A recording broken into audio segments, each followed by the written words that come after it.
The story of the youth who went forth to learn what fear was. A certain father had 2 sons, the elder of who was smart and sensible, and could do everything, but the younger was stupid, and could neither learn nor understand anything, and when people saw him they said, "There's a fellow who will give his father some trouble." When anything had to be done, it was always the elder who was forced to do it, but if his father bade him fetch anything when it was late or in the night time, and the way led through the churchyard, or any other dismal place, he answered, "Oh no, father, I'll not go there, it makes me shudder," for he was afraid. Or when stories were told by the fire at night which made the flesh creep, the listeners sometimes said, "Oh, it makes us shudder." The younger sat in a corner and listened with the rest of them, and could not imagine what they could mean. They are always saying, "It makes me shudder, it makes me shudder." "It does not make me shudder," thought he. "That too must be an art of which I understand nothing." Now it came to pass that his father said to him one day, "Hearken to me, you fellow in the corner there. You are growing tall and strong, and you too must learn something by which you can earn your bread. Look how your brother works, but you do not even earn your salt." "Well, father," he replied, "I am quite willing to learn something. Indeed, if it could but be managed, I should like to learn how to shudder. I don't understand that at all yet." The elder brother smiled when he heard that, and thought to himself, "Goodness, what a blockhead that brother of mine is. He will never be good for anything as long as he lives. He who wants to be a sickle must bend himself betimes." The father sighed and answered him, "You shall soon learn what it is to shudder, but you will not earn your bread by that." Soon after this the sexton came to the house on a visit, and the father bewailed his trouble, and told him how his younger son was so backward in every respect that he knew nothing and learnt nothing. "Just think," said he, "when I asked him how he was going to earn his bread, he actually wanted to learn to shudder." "If that be all," replied the sexton, "he can learn that with me. Send him to me, and I will soon polish him." The father was glad to do it, for he thought, "It will train the boy a little." The sexton therefore took him into his house, and he had to ring the church bell.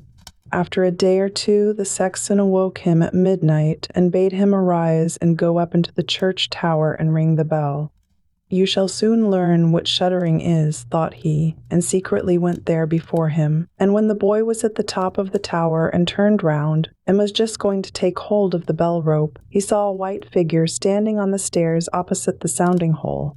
"Who is there?" cried he, but the figure made no reply, and did not move or stir. "Give an answer," cried the boy, "or take yourself off. You have no business here at night." The sexton, however, remained standing motionless, that the boy might think he was a ghost. The boy cried a second time, "What do you want here? Speak if you are an honest fellow, or I will throw you down the steps."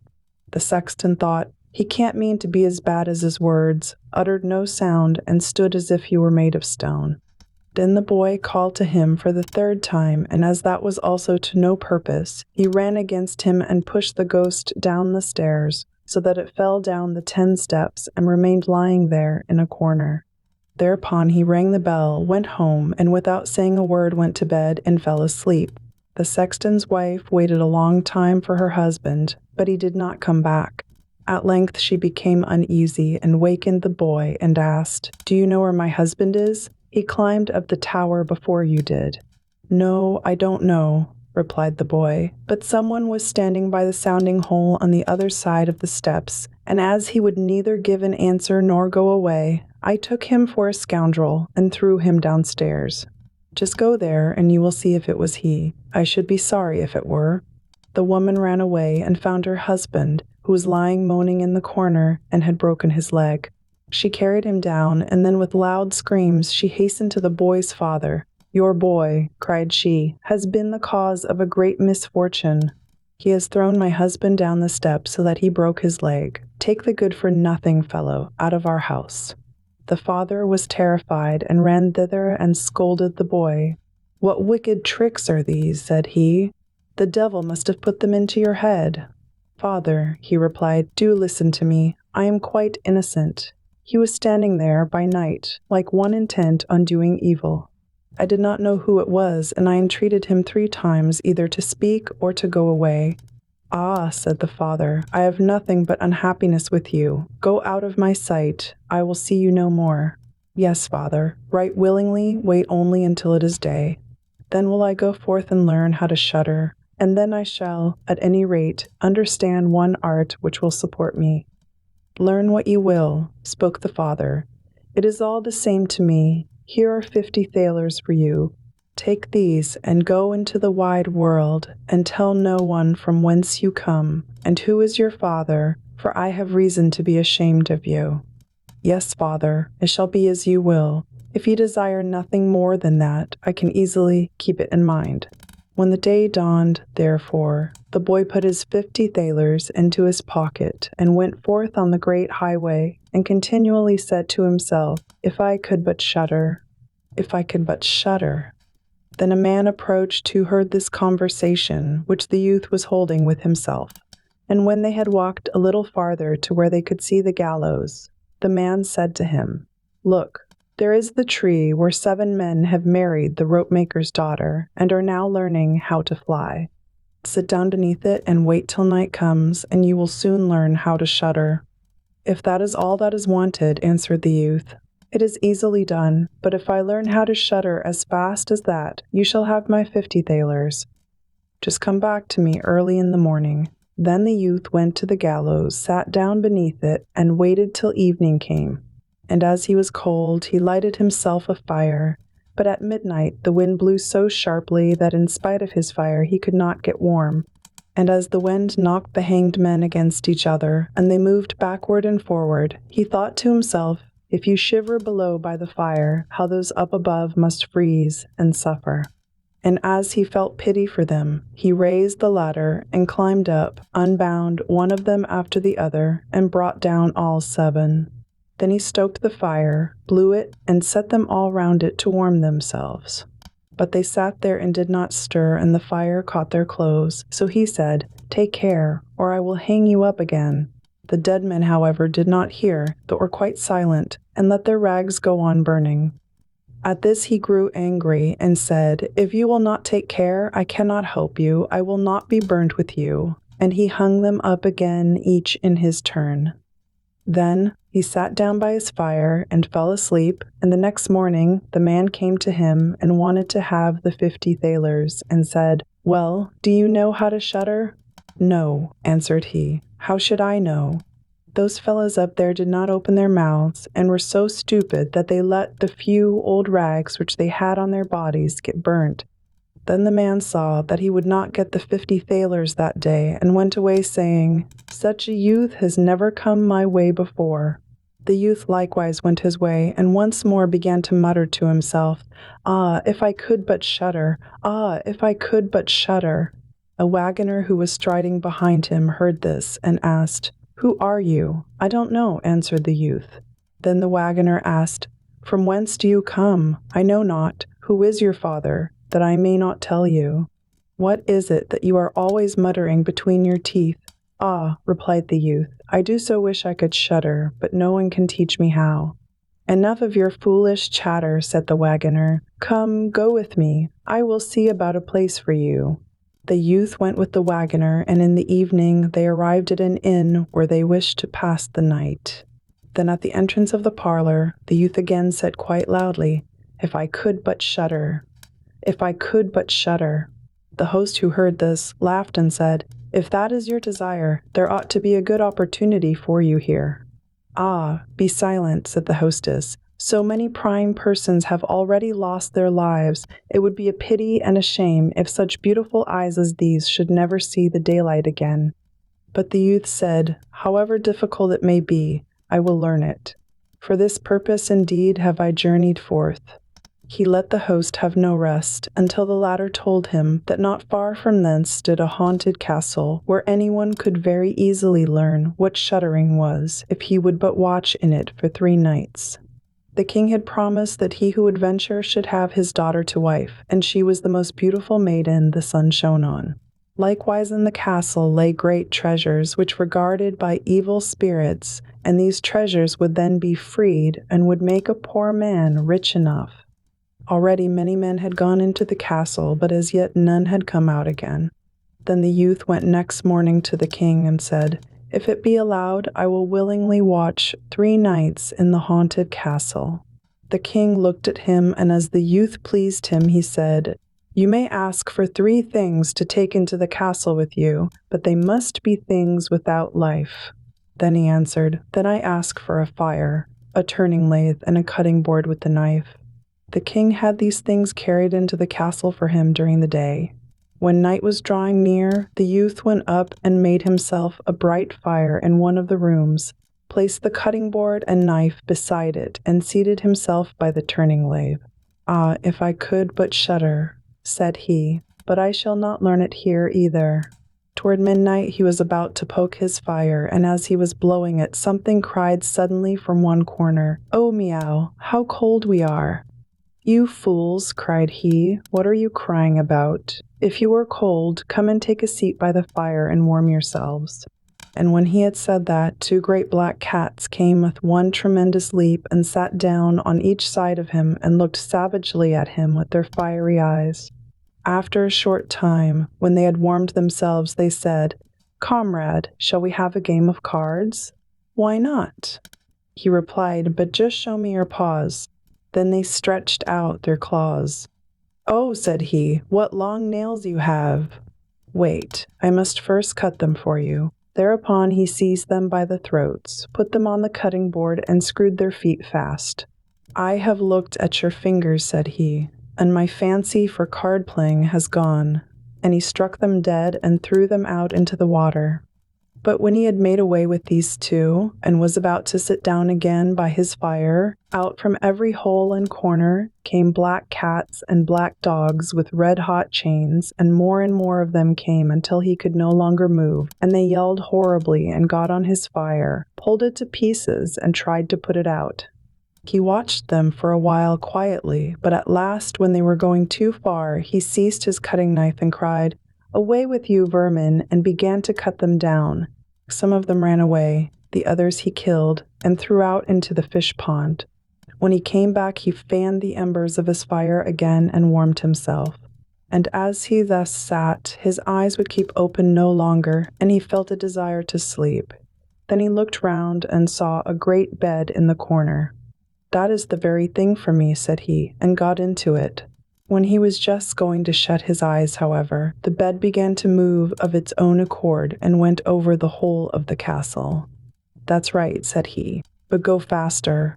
Then the bed rolled on as if 6 horses were harnessed to it, up and down, over thresholds and stairs, but suddenly, hop, hop, it turned over upside down and lay on him like a mountain.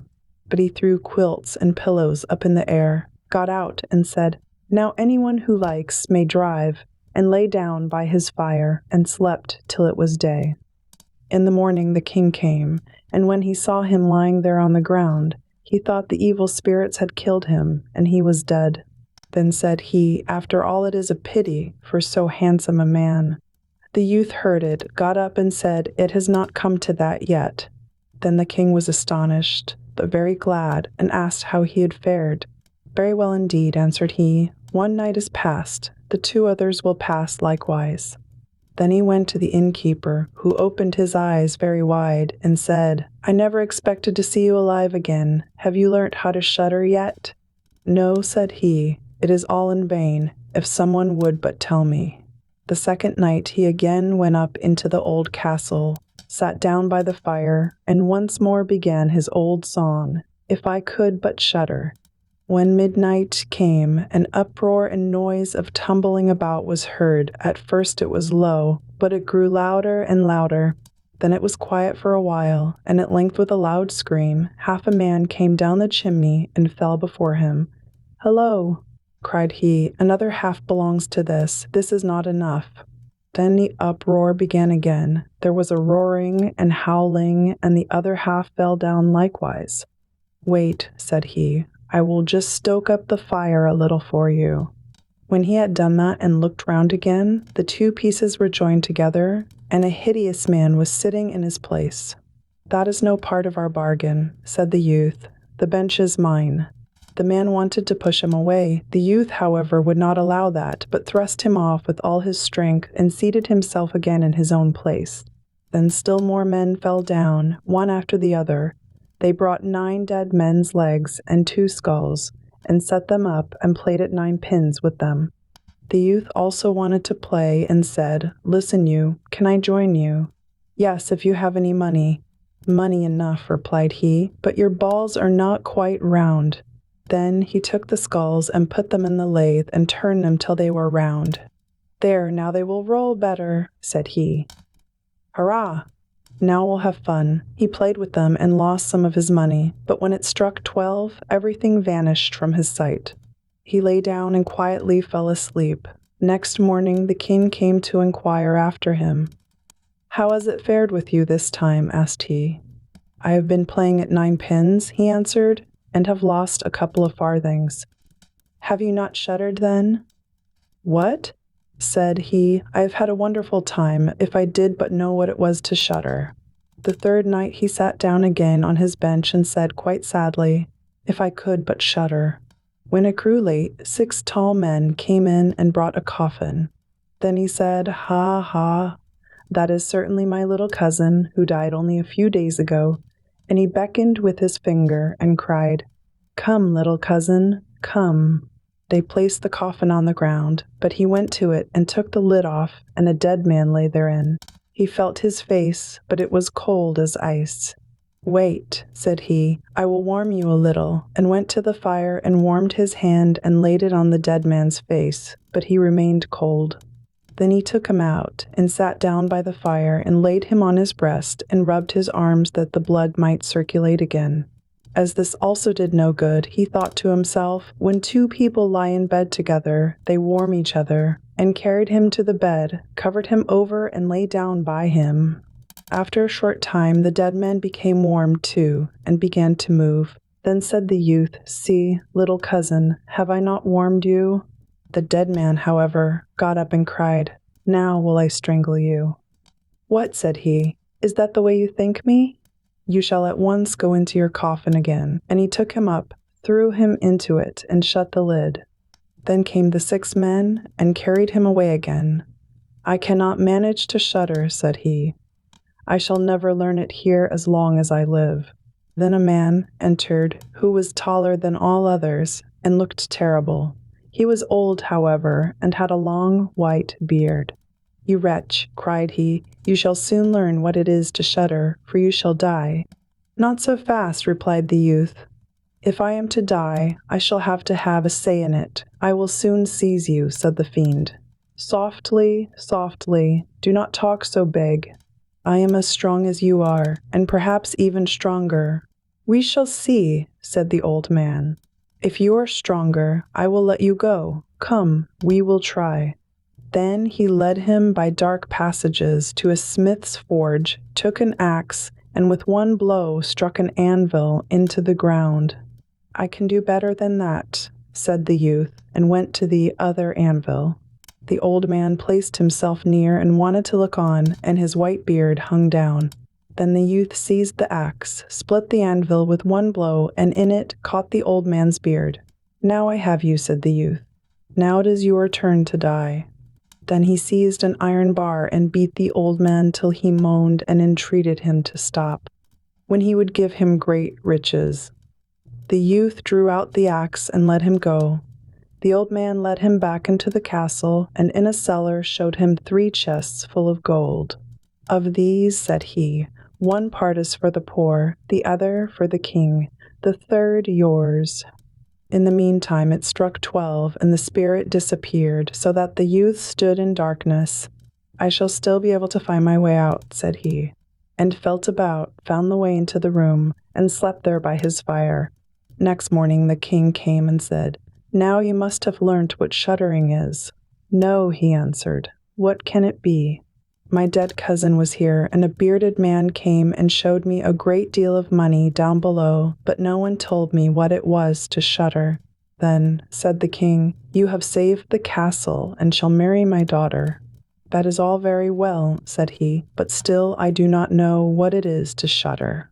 Then the gold was brought up and the wedding celebrated. But howsoever much the young king loved his wife, and however happy he was, he still said always, "If I could but shudder, if I could but shudder."